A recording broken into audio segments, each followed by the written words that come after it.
So I recently saw this video by Dr. Kerry McAvoy. I get really upset when we accuse survivors of abuse of being codependent. It completely misses the point of the dynamics of what happens in a power play in an abusive relationship. I saw signs of abusiveness on our first date.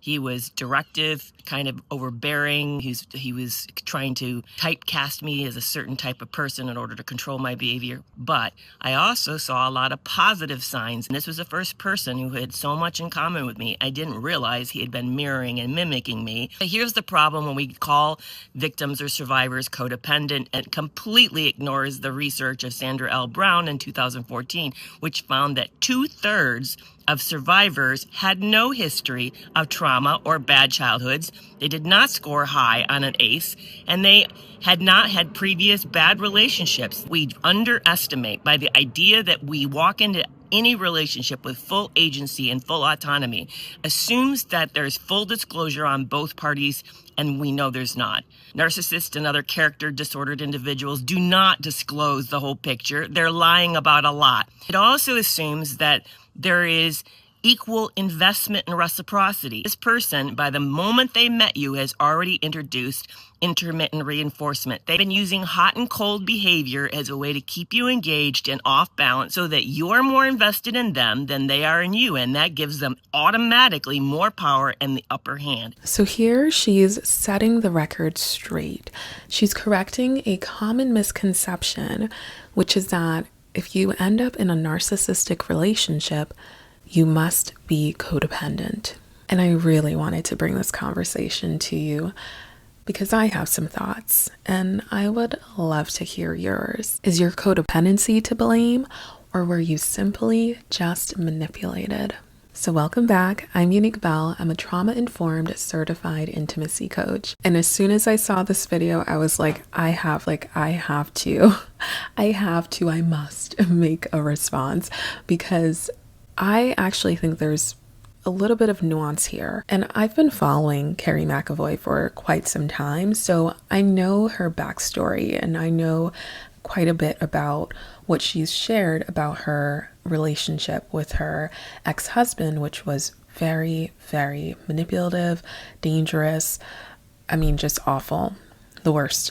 Just some of the worst of the worst. And so knowing where she's coming from and her backstory, when I watch this, I know that she's not making an attack on codependence and the codependency recovery journey.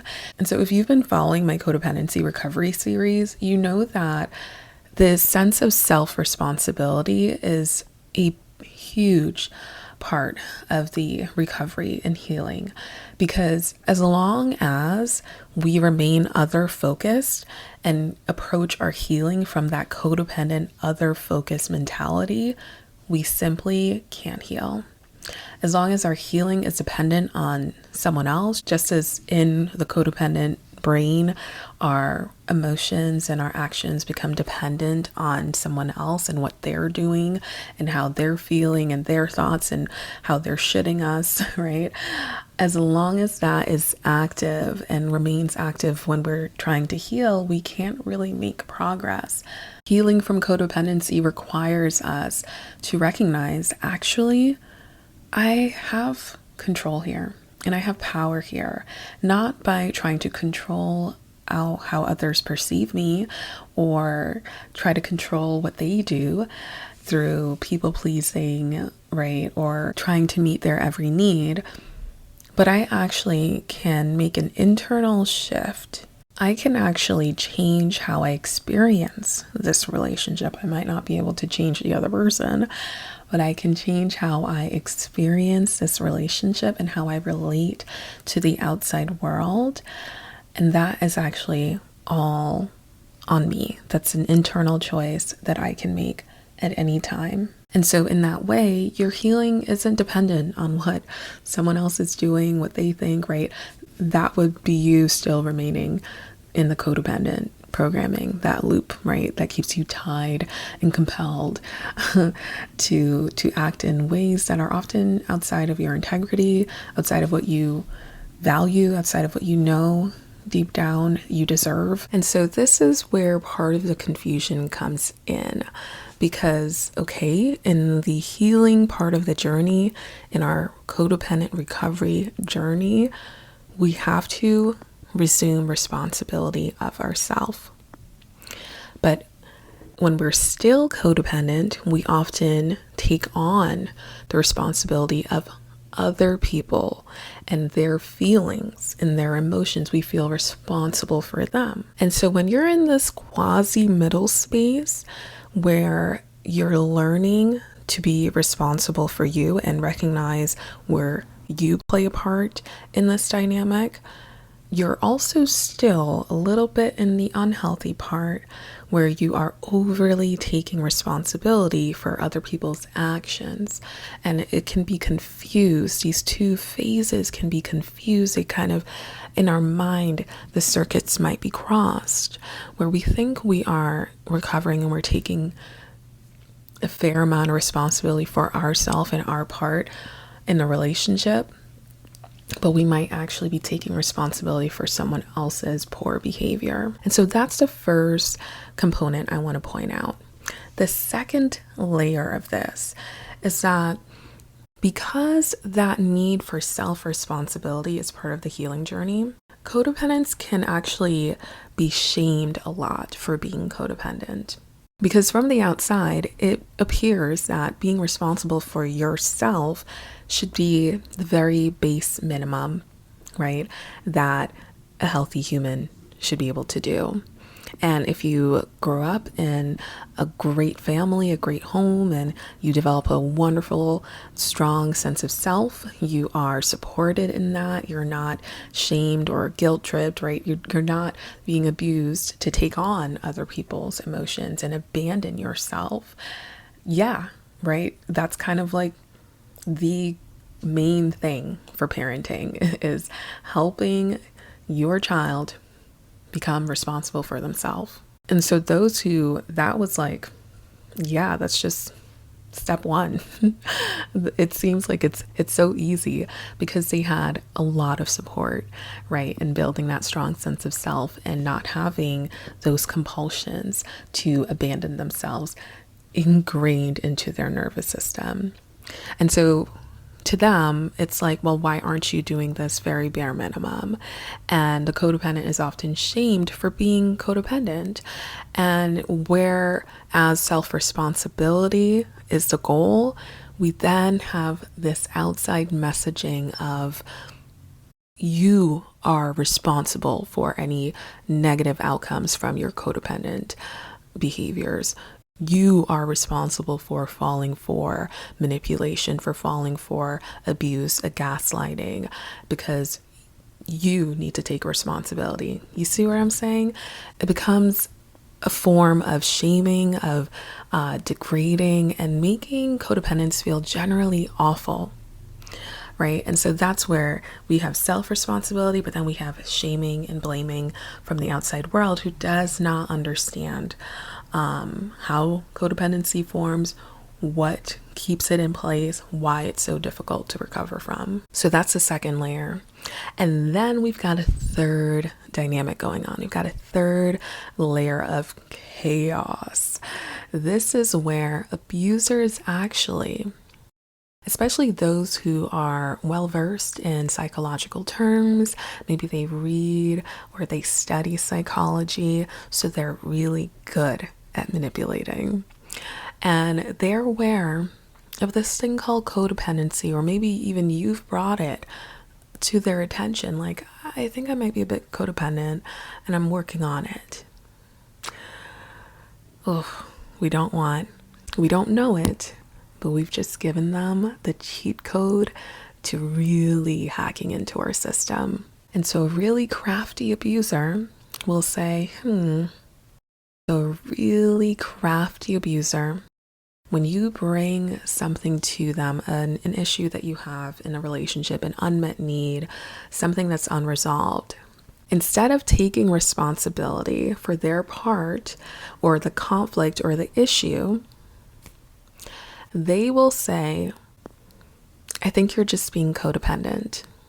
Instead of owning that this is something that you guys need to work on together and they need to take partial responsibility for, They use the term codependent to make this a you problem, something awful and manipulative that you are doing and that you should be ashamed of. And when we're in that quasi state of maybe we have some awareness of our codependent traits, but we haven't fully healed and recovered, it's easy to fall for that, especially when you've already been gaslit in a relationship.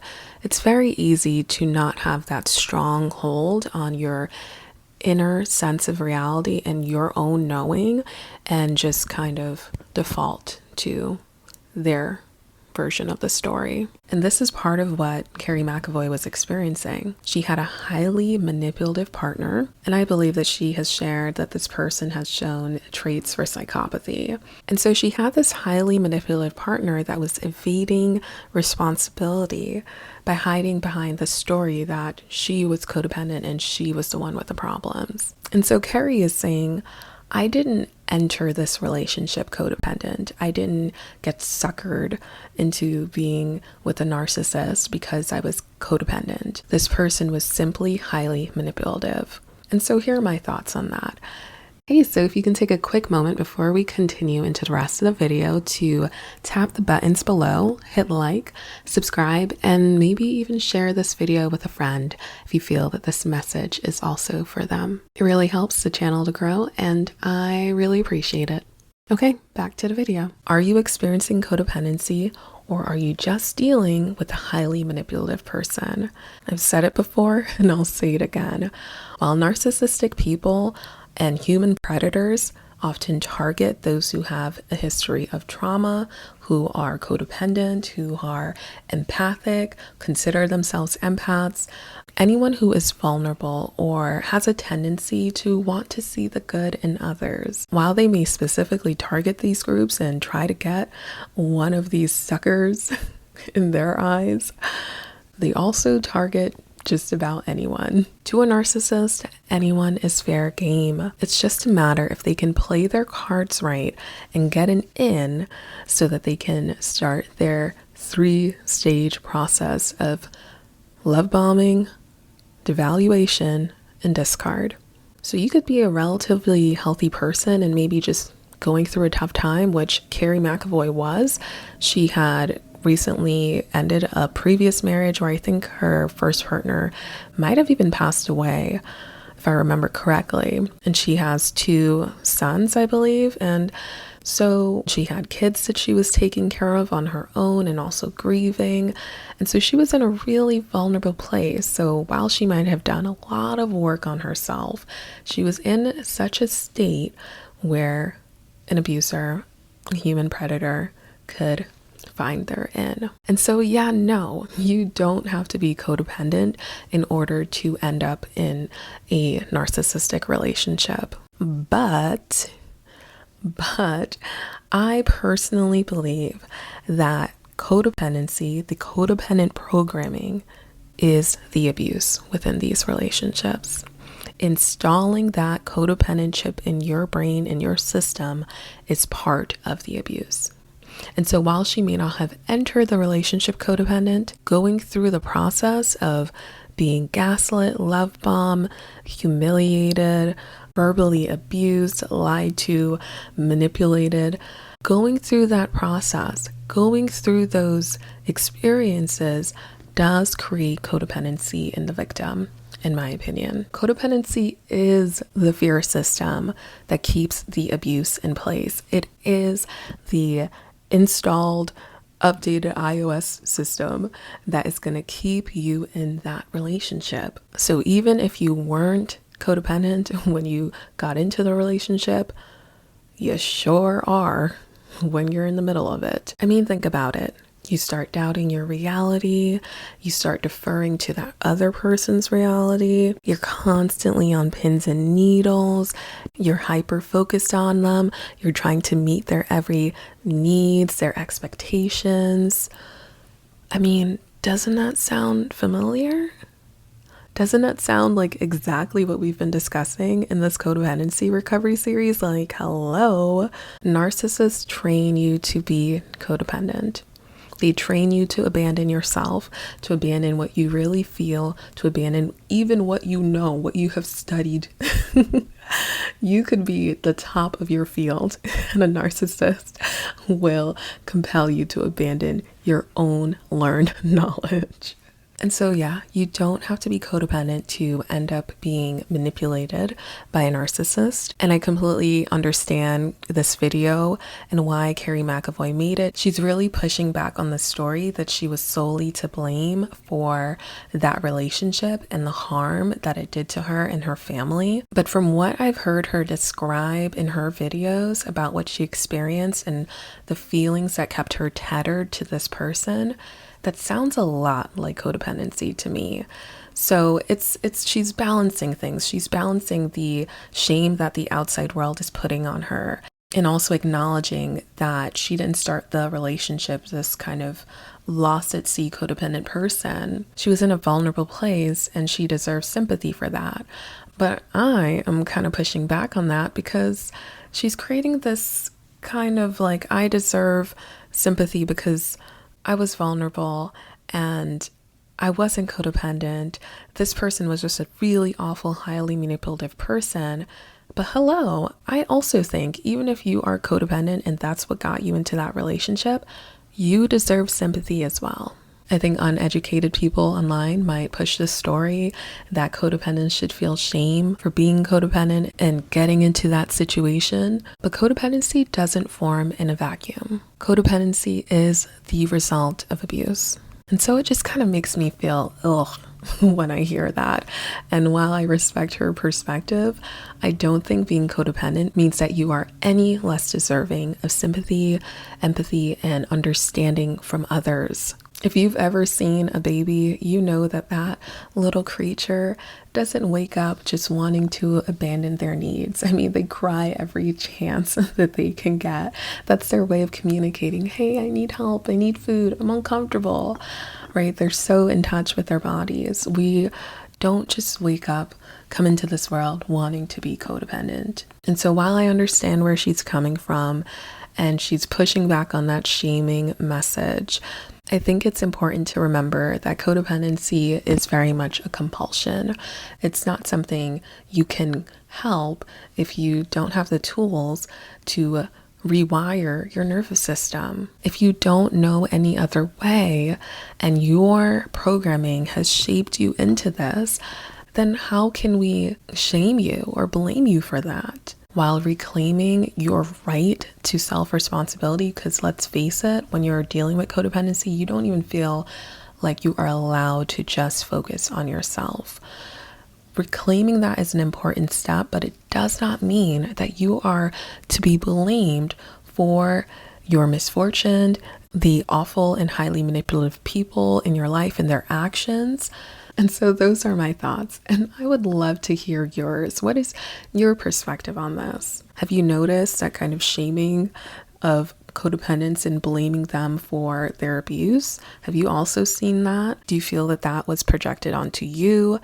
I would love to continue this discussion in the comments below. So leave your thoughts and let's chat. And like I said, it's very hard to recover from codependency without the right tools, without awareness, right? There are things that you are doing right now that you can't even fathom not doing, not thinking, not feeling. I speak from experience that I didn't even know I could choose myself and still maintain love and be loving towards others without feeling guilt. And as I'm experiencing that today, I'm like, oh wow. So everybody else y'all just been able to do this. So healing is the greatest gift that you can do for yourself. Truly, it allows you to start doing more things for yourself, choosing more for yourself. It's truly the most important thing you can do, and I want to help you do that. So I've got 2 avenues if you would like to work with me. Number 1 is our Soul Deep Lovers Club, which I've been loving. So every single week I gift you a practice or we meet for a live community event. This could be a class like breathwork class and healing class, or this week we're having group coaching. But every single week, I gift you a healing step to take that goes along with each week's video. Now, I know the holidays, they're upon us, and that's why I wanted to have these conversations around narcissism and abuse, because I know as codependents, we tend to have that in our background, or we find ourselves in those relationships. And so you might be encountering this at the dinner table someday soon.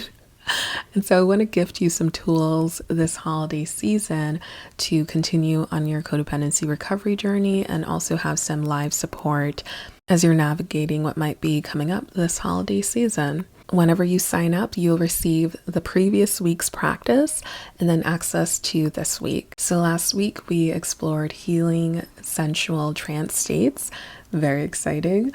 And this week we are having, like I said, a live group coaching session. So maybe you are struggling with familial estrangement, or you have some difficult personalities in your family and you're feeling anxious about the holidays, or shame or guilt, right? So come on in to group coaching and I would be more than happy to support you. And the second avenue to work with me is actually one-on-one. So I have spots open for private coaching, and I've actually got a few spots left for our orgasm, or at least I think I do. I'm recording this ahead of time.